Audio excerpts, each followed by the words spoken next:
कथा हमने यहाँ से छोड़ी थी कि आप अपने मोबाइल से दुनिया में कहीं भी बात कर सकते हैं। इसी प्रकार यदि आपके पास मंत्र है तब आप मंत्र बल से किसी भी देवता से मिल सकते हैं, बात कर सकते हैं, उनको मंत्र के द्वारा बुला सकते हैं। मोबाइल यंत्र है और शास्त्रों में लिखे मंत्र जैसे यंत्र में भौतिक जानकारी दिलाने की शक्ति है, उसी प्रकार मंत्र में आध्यात्मिक शक्ति को जगाने की, बुलाने की शक्ति है। एतावता हमें मंत्र दो, माँ हम आपका मंत्र जपेंगे। तब भगवती पराम्बा ने भगवान शंकर के कान के पास मुंह लगाकर मंत्र का उपदेश दिया। जो मंत्र दिया उसका नाम नवार्न मंत्र है।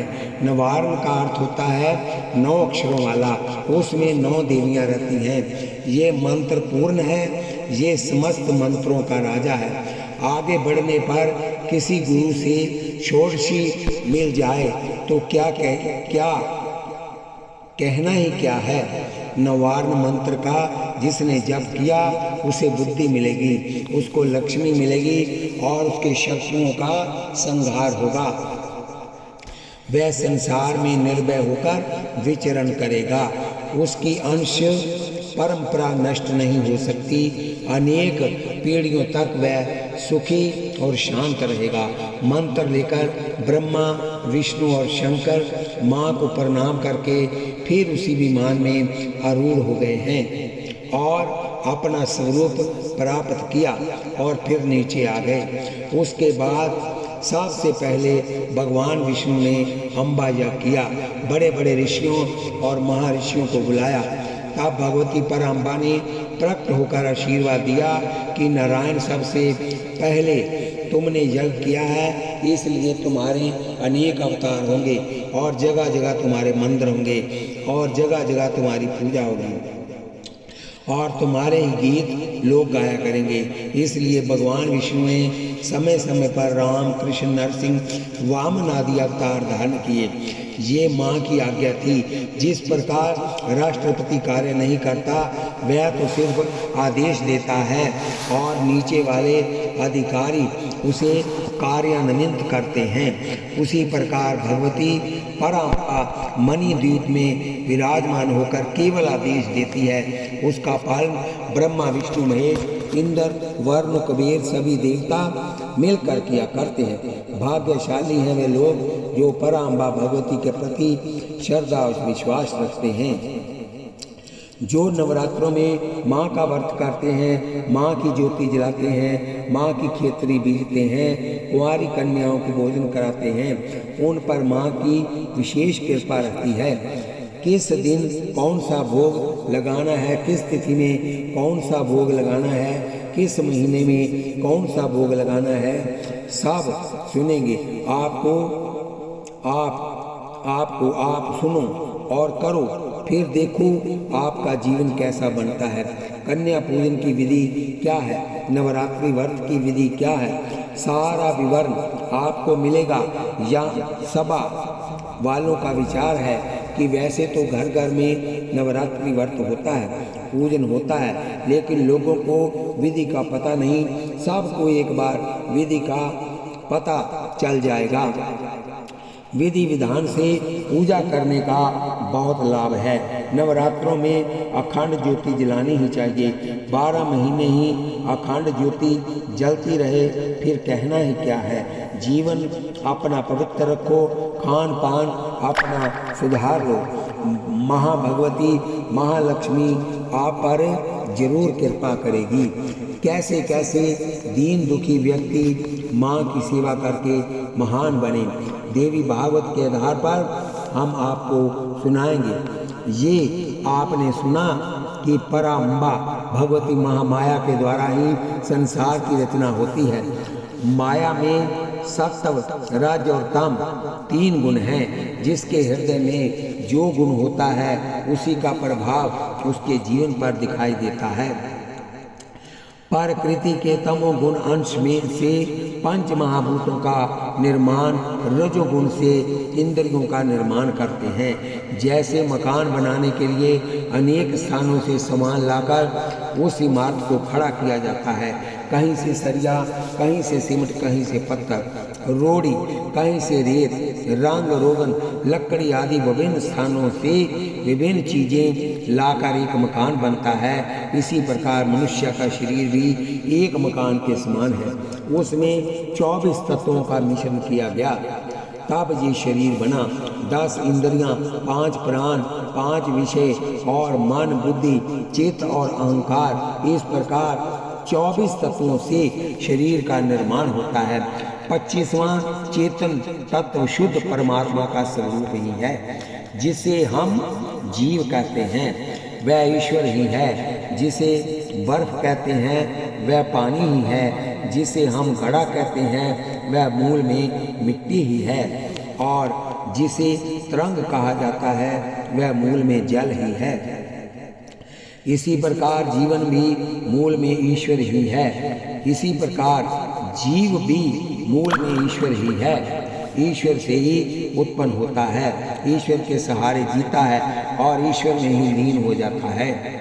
उदाहरण के तौर पर तरंग जल से पैदा होती है और जल पर ही दौड़ती है और जल में ही लीन हो जाती है। जल से उत्पन्न तरंग जल पर ही दौड़ती है और जल में ही लीन हो जाती है। जीव भी शुद्ध चेतन तत्व प्रकृति के सहयोग से ईश्वर से उत्पन्न हुआ और उसी में उसका जीवन है और अंत भी उसी का विलीनीकरण है। शास्त्रों के अनुसार यही क्रम है और पराम्बा की कृपा से असंभव भी संभव हो जाता है। एक देवव्रत नाम के ब्राह्मण थे। वह बहुत ही सदाचारी, धर्मनिष्ठ और भजन पूजा करने वाले थे। दैव योग से उनके कोई संतान नहीं हुई। गृहस्थ जीवन में पुत्र अवश्य है। बिना पुत्र के जीवन सूना लगता है। बिना पुत्र के पितरों को पिंड पानी कौन देगा? इसलिए लोग पुत्र न होने पर पुत्र प्राप्ति के लिए उपाय भी करते थे। देवव्रत ने पुत्रेष्टि यज्ञ कराया ताकि उसे एक पुत्र प्राप्त हो जाए। उसमें अनेक ऋषि मुनियों ने भाग लिया। एक गोविल ऋषि ने जब वह स्वाहा के लिए मंत्र बोल रहे थे तब श्वास पर श्वास की गति के कारण कोई शब्द थोड़ा सा उच्चारण में रह गया, लड़खड़ा गया। देवदत्त ने कहा, गोविल तुम बड़े मूर्ख हो। मैं पुत्र के लिए यज्ञ करा रहा हूँ और तुम अशुद्ध मंत्र बोलते हो। गोविल को क्रोध आ गया। जब किसी ब्राह्मण को यज्ञ में बुला लिया जाए, वर्ण कर दिया जाए, फिर उस पर क्रोध नहीं करना चाहिए। कोशिश करो कि वर्णित ब्राह्मण प्रसन्न रहे, उससे देवताओं को भी प्रसन्नता होती है। हे माई सच्चियाँ ज्योता वाली माता तेरी सदाई जय। श्राद्ध में ब्राह्मण को बुलाने पर उसे बढ़िया से बढ़िया भोजन दो, द्रव्य, दक्षिणा और वस्त्र दो, ये समझकर कि हमारे पितर ही इस रूप में भोजन करने आए हैं। आनंद रामायण में लिखा है कि जब भगवान राम ने अपने पिता का श्राद्ध किया तब उन्होंने ब्राह्मणों को बुलाया और जब ब्राह्मण सामने आए तब सीता जी ने थोड़ा सा घूंघट निकाल लिया।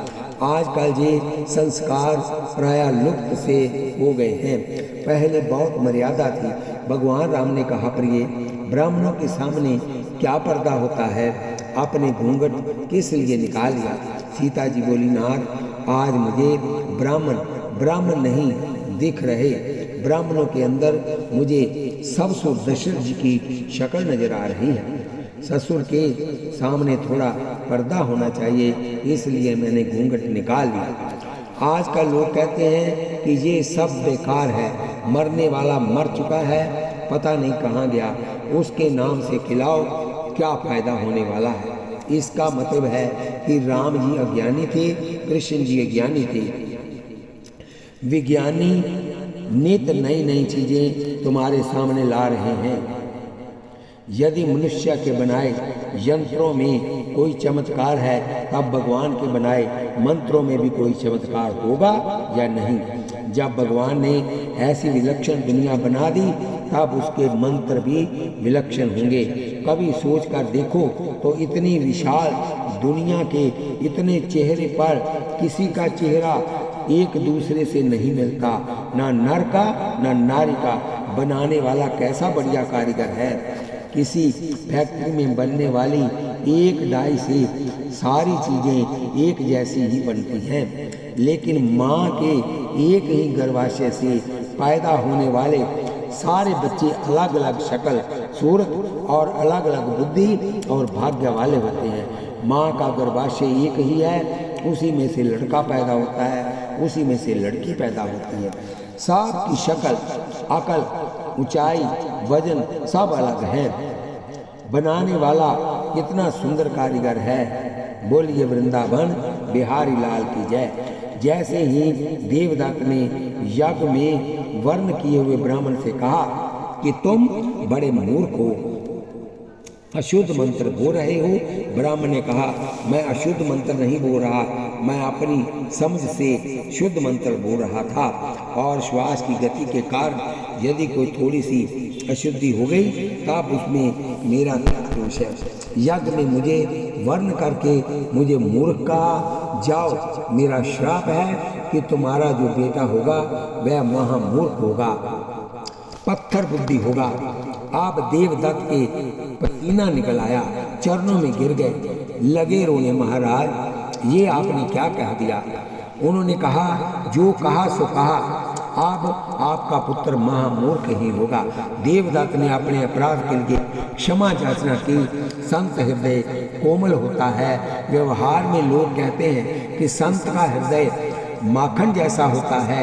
माखन गर्मी लगने से पिघलता है, लेकिन संत दूसरे का दुख देखकर पिघलते हैं। उनका हृदय माखन से भी कोमल होता है। संत हृदय की माखन से उपमा देते हुए कहा भी गया है, संत हृदय नवनीत समाना, कहा कबीन परिकह न जाना, निज परिताप द्रवण नवनीता, पर दुख द्रव ही संत सुपुनीता। अर्थात संत का हृदय माखन के समान होता है, ऐसा कवियों ने कहा है, परंतु उन्होंने असली बात कहना नहीं जाना, क्योंकि माखन स्वयं को ताप मिलने से पिघलता है और परम पवित्र संत दूसरे के दुख से पिघल जाते हैं। यानी संत वही है जो दूसरों की पीड़ा से पिघल जाए, जो दूसरे के दुख को अपना माने और उसे हटाने का प्रयास करे। हमारे आपके बीच में भी संत हैं, शक्ल से कोई संत या दुष्ट नहीं होता। देवदत्त चरणों में गिरकर बहुत रोने पर गोविंद ने कहा पुत्र तो मूर्ख ही होगा, अब मुंह से निकल गया तो निकल गया। हाँ, मैं आशीर्वाद देता हूँ कि अंत में माँ भगवती इस पर कृपा करेगी और फिर ये परम बुद्धिमान हो जाएगा। पुत्र पैदा हो गया। पुत्र क्या था? वह तो पत्थर की मूर्ति जैसा था। उसमें बुद्धि नाम की चीज ही नहीं थी। ना स्नान करना, ना संध्या, ना पूजा, ना पाठ, कोई मंत्र उसे याद ही नहीं होता था। उसके पिता ने पढ़ाने और सिखाने की बहुत कोशिश की, लेकिन उसे एक गायत्री मंत्र भी याद नहीं हुआ। जिससे भी बात करता वह हंसने लगता, क्योंकि उसकी बात असभ्य होती थी। क्या कहना है, क्या जवाब देना है, उसे कुछ पता ही नहीं था। उसके पिता बहुत दुखी हुए। उसके पिता ने कहा कि मूर्ख पुत्र की अपेक्षा पुत्रहीन रह जाना ज्यादा श्रेयस्कर होता है। मूर्ख पुत्र सदैव गलत काम करेगा और माता पिता उससे दुखी होंगे। शास्त्रों में लिखा है कि मूर्ख ब्राह्मण को श्राद्ध में नहीं बुलाना चाहिए, उससे मंत्र नहीं बुलवाने चाहिए, उससे मंत्र नहीं बुलवाने चाहिए। शुद्ध मंत्र बोलने वाला कोई पवित्र ब्राह्मण ना मिलने पर उषा पर पिता का नाम लेकर पिंड दान रख दो, आपके पूर्वजों के पास पहुंच जाएगा। मूर्ख ब्राह्मण के द्वारा शुभ कर्म नहीं कराना चाहिए। उसे रोटी दे दें, दक्षिणा दे दें, उससे कोई नुकसान नहीं होता। जैसे बीमार होने पर हम कहते हैं कि बढ़िया डॉक्टर होना चाहिए, दक्षिणा ज़्यादा ले लेगा। बढ़िया डॉक्टर होना चाहिए, बढ़िया डॉक्टर होना चाहिए, दक्षिणा ज़्यादा ले लेगा, कोई बात नहीं, लेकिन उच्चारण तो ठीक करेगा ब्राह्मण। इसलिए बुद्धिमान ब्राह्मण को ही बुलाएं। चरित्रवान विद्वान को बुलाकर यदि सत्कर्म करवाया जाए उसका फल कुछ अलग ही होगा। ब्राह्मण देवता बड़े दुखी थे कि क्या किया जाए, ये मूर्ख है, लेकिन मेरे दोष के कारण मेरा पुत्र ऐसा पैदा हुआ है। इधर पुत्र ने देखा कि लोग मेरा मजाक उड़ाते हैं और हर बात पर हंस पड़ते हैं। उसकी बुद्धि ही नहीं थी कि कौन सी बात कहाँ और कैसे करनी है। अंत में वह ब्राह्मण बालक दुखी होकर घर से निकल गया। उसका नाम था उत्थय। वह गंगा किनारे पहुंच गया, गंगा स्नान करता, गंगा जल का पान करता और गंगा किनारे बैठकर रोता कहता, माँ मेरी बुद्धि शुद्ध कर दो, मुझे कुछ समझ में आने लगे, मैं भी कुछ पढ़ूं लिखूं। माँ गंगे तुम करुणामयी हो, कृपा करो। गंगा स्नान करते समय मंत्र बोले जाते हैं, उसे कुछ पता ही नहीं था। सी करता, नहा लेता, हर चीज़ का मंत्र, सुबह उठकर पृथ्वी को प्रणाम करने का मंत्र, हाथ देखने का मंत्र है, सूर्य को जल देने का मंत्र है, स्नान करते समय सारे तीर्थों का आह्वान करना है, कुछ न कुछ मंत्र बोलकर स्नान करना है। वह कुछ नहीं जानता था, बिल्कुल शून्य, संध्या तर्पण शून्य। जंगल में जो कंद मूल फल फूल मिलते वह लाकर खा लेता। उसे इतना भी ज्ञान नहीं था कि कौन सा फल खाने योग्य है, कौन सा नहीं, बस पेट भरना चाहिए। कुछ भी लाकर खा लेता और पेट भर लेता और गंगा जल पी लेता। उसने सोचा कि मैं और कुछ नहीं जानता, लेकिन आगे से ज़्यादा सत्य बोलूँगा, और सत्य बोलने का उसने संकल्प ले लिया। आगे से झूठ नहीं बोलूँगा, जो देखा जैसा देखा वैसा ही बोल दिया। किसी का अहित नहीं करूँगा, किसी को कष्ट नहीं दूंगा। सदा पराम्बा भगवती का स्मरण करता रहता। 14 वर्ष बीत गए, उसको गंगा किनारे बैठे हुए सदा दुखी रहता था। यदि हमारी बुद्धि कमज़ोर है, मायने हमारे कर्म बहुत बुरे थे, इसलिए बुद्धि कमज़ोर है। एक पैर लंगड़ा हो जाने पर गुजारा हो जाएगा, एक आंख चली जाने पर भी गुजारा हो सकता है, लेकिन बुद्धि ना होने पर जीव कहीं का नहीं रहता। अष्टवक्र भी 8 जगह से टेढ़े थे। 8 जगह से टेढ़े होने के कारण ही उनका नाम अष्टावक्र पड़ा। चमड़ी भी काली थी, लेकिन उनकी बुद्धि क्या परखर थी कि बड़े बड़े ऋषि महर्षि और राज ऋषि उसके चरणों में नतमस्तक होते थे। शरीर का सौंदर्य वास्तविक सौंदर्य नहीं है। बुद्धि के अंदर विशिष्टता आ जाना ही तुम्हारे जीवन की सबसे बड़ी सफलता है। यदि बुद्धि न हो लेकिन धन ज़्यादा हो, तब आप ज़्यादा दुर्व्यसनी हो जाएंगे और पाप ज़्यादा करेंगे। घर में सदा लड़ाई झगड़े होते रहेंगे। बुद्धि की कमजोरी से ही झगड़े होते हैं, लड़ाइयाँ होती हैं। एक व्यक्ति कहता था कि हमसे सब लड़ते रहते हैं, वह सब गंदे हैं। कहा जाएगा कि सब तुमसे लड़ते हैं, तुम्हारे साथी से क्यों नहीं लड़ते? इसका मतलब है कि वह लड़ने वाले नहीं हैं, तुम ही सबसे लड़ने वाले हो। स्वयं को ठीक कर लेने पर सब ठीक हो जाएंगे। मंदोदरी रावण को समझा रही थी कि शेर से यदि डरोगे नहीं तब वह तुम्हें नहीं खाएगा, और यदि तुम उससे डरोगे, भागोगे या उसे भी डराओगे तब ही वह तुम्हें खाएगा। तुम अपनी कमजोरियां निकालो। कभी किसी की निंदा कर दी, कभी किसी की चुगली कर दी, कभी यहाँ की बात वहाँ कर दी, तब लड़ाई होती है। लड़ाइयाँ बुद्धि की कमी से होती हैं। अपनी बुद्धि को सुंदर, स्वच्छ और निर्मल बनाओ। और वह कैसे बनेगी? इंद्रियां काबू में आ जाने से और गलत काम छूट जाने से बुद्धि निर्मल हो जाती है। भगवान की माया ऐसी है कि इसने जीव को उलझा दिया है। इंद्रियों से गलत काम न होने से बुद्धि निर्मल हो जाती है, और बुद्धि निर्मल होने से इंद्रियों से गलत काम होने रुक जाते हैं। इसलिए शास्त्र कहते हैं कि मध्यम वर्ग क्या है? इंद्रियां गलत मार्ग पर जा रही हों तब सत्संग में जाकर उनकी शक्ति क्षीण करो और सदैव प्रार्थना करते रहो कि प्रभु हमें निर्मल बुद्धि दो। मानस में छुपाई आती है, जनक सुता जग जननी जान की, अति से प्रिया करुणा निधान की, ताकि जुगपद कमल मनावो, जासु कृपा निर्मल मति पावो। गोस्वामी जी, तुलसीदास जी भगवती जगदम्बा जननी की स्तुति करते हुए कहते हैं कि मैं उनके पावन चरणों का वंदन करता हूँ, प्रणाम करता हूँ, और उनकी कृपा से मुझे निर्मल बुद्धि मिलेगी। ये चौपाई आप स्वयं भी याद कर लें और अपने बच्चों को भी याद करा दें। इस चौपाई का अभ्यास करने से भी निर्मल बुद्धि मिलती है। जैसे शरीर में शक्ति होने से रोग अपने आप नष्ट हो जाता है, और रोग नष्ट हो जाने से शक्ति अपने आप बढ़ने लगती है। आप रोग से शरीर कमजोर होने पर ऐसी दवा खाएं कि वह रोग को मिटाए और शक्ति को बढ़ाए, रोग मिटे और शक्ति बढ़े।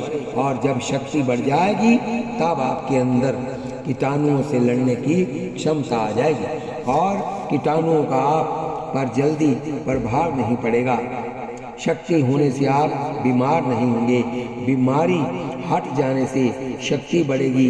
इसी प्रकार दवा को माध्यम बनाने से रोग हटेंगे और शक्ति बढ़ेगी। इस प्रकार की दवाई समझदार डॉक्टर लोग देते हैं, जिससे रोग हटता जाए और शक्ति बढ़ती जाए। इसी प्रकार से जब आप परमात्मा का नाम सुने, कथा कीर्तन करेंगे, पूजन करोगे, तब एक ओर आपके दोष मिटते जाएंगे, दूसरी आपकी बुद्धि निर्मल होती जाएगी, और एक दिन ऐसा आ जाएगा कि आपकी बुद्धि बिल्कुल निर्मल हो जाएगी। गलत कार्यों से हमेशा के लिए मन हट जाएगा और आपका जीवन धन धन हो जाएगा। बोलिए वृंदावन बिहारी लाल की जय। अब देखो, उत्थे के पास बुद्धि नहीं है और वह स्वयं को बुद्धिमान मानता भी नहीं। ज़्यादातर लोग ऐसे होते हैं कि उनके पास बुद्धि कम होती है, लेकिन वह स्वयं को ज़्यादा बुद्धिमान मान बैठते हैं। कुछ लोगों के पास धन थोड़ा होता है, लेकिन अभिमान ज़्यादा पाल लेते हैं कि मैं बहुत धनवान हूँ। हमेशा दूसरों की बुद्धि का आदर करें। हमने जो निर्णय ले लिया वह सही है, बाकी सब गलत है, ऐसा नहीं है, क्योंकि आपसे भी ज़्यादा बुद्धिमान दुनिया में हैं। अपना निर्णय अपने से बड़ों को सुनाएं, उनकी सहमति देने पर उस मार्ग पर चल पड़े, और यदि वह कुछ संशोधन कर दें तब जिद नहीं करना चाहिए, बल्कि उनके संशोधन को स्वीकार कर लेना चाहिए। इस प्रकार का जीवन व्यतीत करने से आप महान हो जाएंगे। उत्थय ने मान लिया कि मेरे पास बुद्धि है ही नहीं, मैं एकांत में रहूँगा। 14 वर्ष कंदमूल खाकर गंगा जल पीकर एकांत में व्यतीत कर दिए। गंगा में स्नान करना, अकेले पड़े रहना और रोते रहना। अब देखो माँ की कृपा कैसी होती है। एक दिन एक शिकारी आया, उसने सूअर को खींचकर बाण मारा। सूअर घायल हो गया, मरा नहीं, गिरा नहीं और प्राण बचाने के लिए भागा। यहाँ उत्थे बैठे थे, वहाँ उसके सामने से ही घबराया सा सूअर जब भाग कर निकला तो इसके मुंह से ए निकल गया। एम वांग बीज है, ये सरस्वती का मंत्र है। पूरा शुद्ध नहीं निकला, एम नहीं निकला, ए निकला। ए जैसे अचानक हाय निकल जाता है, वैसे ए निकला। बस भगवती सरस्वती की कृपा हो गई, उसकी प्रार्थना चल ही रही थी। संत गोविल का भी आशीर्वाद था कि अंत में कृपा हो जाएगी। जैसे ही ए निकला, सरस्वती आकर वाणी में बैठ गई। अंदर प्रकाश हो गया, सारे शास्त्रों और वेदों का ज्ञान बिना पढ़े ही उसके अंदर प्रकट हो गया। अब पीछे से बहेलिया आ गया। उसने पूछा, महाराज यहाँ से कोई घायल सूर निकला है क्या? हाँ कहने से ये जाकर सूर को मार देगा। वह सत्य सत्य नहीं है जिससे निरपराधी की हत्या होती हो। वह झूठ झूठ नहीं है जहाँ गाय ब्राह्मण के प्राण बच रहे हों। गाय ब्राह्मण जहाँ निर्दोष के प्राण बचाने के लिए यदि झूठ बोल दिया जाए तब पाप नहीं लगता। और वह सत्य सत्य नहीं है जिससे दूसरे अपराधी की हत्या हो जाए। वह सत्य सत्य नहीं है जिससे दूसरा व्यक्ति बदनाम हो जाए। मान लो आपके पड़ोस की किसी लड़की से कोई गलत कार्य हो गया या उसका किसी से अवैध संबंध हो गया और समाज में लोगों को ये बात पता लग जाने से उससे शादी करने के लिए कोई भी तैयार नहीं होगा। आप इस बात की चर्चा प्रत्येक मिलने वाले से करने लगे तो ये गलत बात है।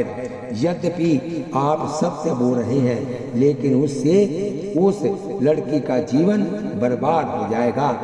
वह सत्य सत्य नहीं है जिससे दूसरे का नुकसान हो। कहा भी गया है, वह सत्य भी न बोले जो कड़वा हो, अप्रिय हो और दूसरे को नुकसान पहुंचाने वाला हो।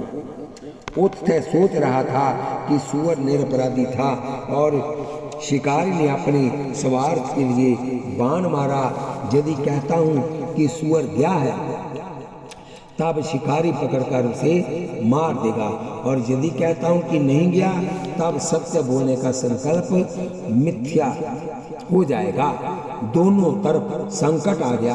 भगवती माँ से प्रार्थना की कि माँ जैसे आपने बुद्धि दे दी वैसे ही कोई युक्ति दे दो कि उसके प्राण भी बच जाएं और मुझे झूठ बोलने का पाप भी नहीं लगे। और उसके मुख से श्लोक निकल गया। उत्थे सत्यवर्ती के मुख से श्लोक निकला, अरे स्वार्थी बहेलिए, तू बार बार क्यों पूछता है कि यहाँ से घायल सूअर गया कि नहीं? जो देखने वाला है उसके मुख नहीं है कि बात कि बता सके, और जिसे बताना है उसने देखा नहीं कि ठीक ठीक बता सके। जिन्होंने देखा है उनके मुख नहीं है। जब आँख और मुख में 4 उंगल का अंतर है तब बोलने में भी कुछ अंतर हो सकता है। इस प्रकार से माँ ने युक्ति से 4 उंगल का अंतर है युक्ति से उत्तर दिला दिया कि जिसने देखा वह बोल नहीं सकता और जो बोल सकता है उसने देखा ही नहीं। इसलिए तुम बार बार मुझसे पूछकर मेरे भजन में बाधा क्यों डाल रहे हो? व्याग नमस्कार करके वापस लौट गया। इसलिए भगवान से धन मांगने की बजाय, पुत्र और पदोन्नति मांगने की बजाय निर्भुल बुद्धि मांगनी चाहिए। आजकल वह नहीं रह गया। पहले दिवाली पूजन के समय पूजा वाले चांदी के सिक्कों में 3 चित्र होते थे, गणपति, लक्ष्मी और सरस्वती। अब सरस्वती का चित्र नहीं होता, केवल गणपति और लक्ष्मी का ही चित्र होता है। कुछ समय में गणपति भी गायब हो जाएंगे, लोग केवल लक्ष्मी जी की ही पूजा करेंगे। जय लक्ष्मी मैया, बस आप आ जाओ।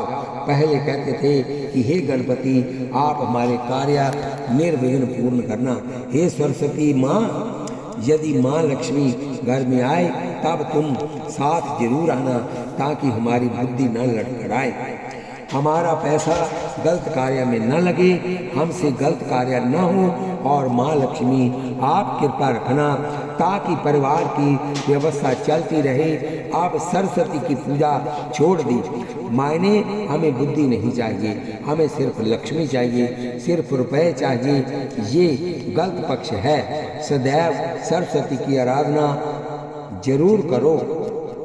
मंत्र लो, उनकी विधियों का पालन करो, जप करो, तुम्हारी बुद्धि बढ़ेगी और तुम्हारी बुद्धि निर्मल होगी। गलत कार्य स्वयं ही बंद हो जाएंगे, तुम्हारी वाणी में मिठास आ जाएगी, बुद्धि में निर्णय करने की, कार्य करने की शक्ति आ जाएगी। लेकिन यदि आराधना करोगे तब बिना आराधना के कुछ नहीं होगा। आजकल व्यक्ति पैसा कमाने की मशीन बन चुका है। सुबह उठेगा, अखबार पढ़ लिया, सिगरेट पी लिया, चाय पी ली, जब दफ्तर जाने का समय हुआ तब 1 लोटा पानी डाला, कपड़े पहने, खाया पिया और दफ्तर चल दिए। सारा दिन दफ्तर में बैठकर ठीक काम करने वाले कुछ ही लोग होते हैं, ज़्यादा लोग गलत काम ही करते हैं। पैसा कमाकर लाए और फिर उसका दुरुपयोग किया। ऐसा जीवन नहीं होना चाहिए। जीवन ऐसा होना चाहिए कि प्रातःकाल सुबह उठकर 2 घंटे खूब पूजा पाठ करो, सात्विक भोजन, भगवत प्रसाद पाकर फिर अपने ऑफिस में या दुकान पर ईमानदारी से काम करना चाहिए। यदि आप मंदिर में ही भगवान को मनाते हैं तब आप के जी क्लास के विद्यार्थी हैं, तब आप के जी क्लास के विद्यार्थी हैं जो केवल मूर्ति में ही भगवान को मानता है। जो मनुष्य में भगवान को नहीं मानता वह प्रारंभिक भक्त है। जो मनुष्य में भगवान को नहीं मानता वह प्रारंभिक भक्त है। जो सब में भगवान को देखता है और भगवान को स्वयं देखता है, आने वाला हर व्यक्ति भगवान है, ऐसा मानने वाला व्यक्ति व्यापार में बेईमानी नहीं कर सकता। कुर्सी पर बैठकर बेईमानी नहीं करेगा,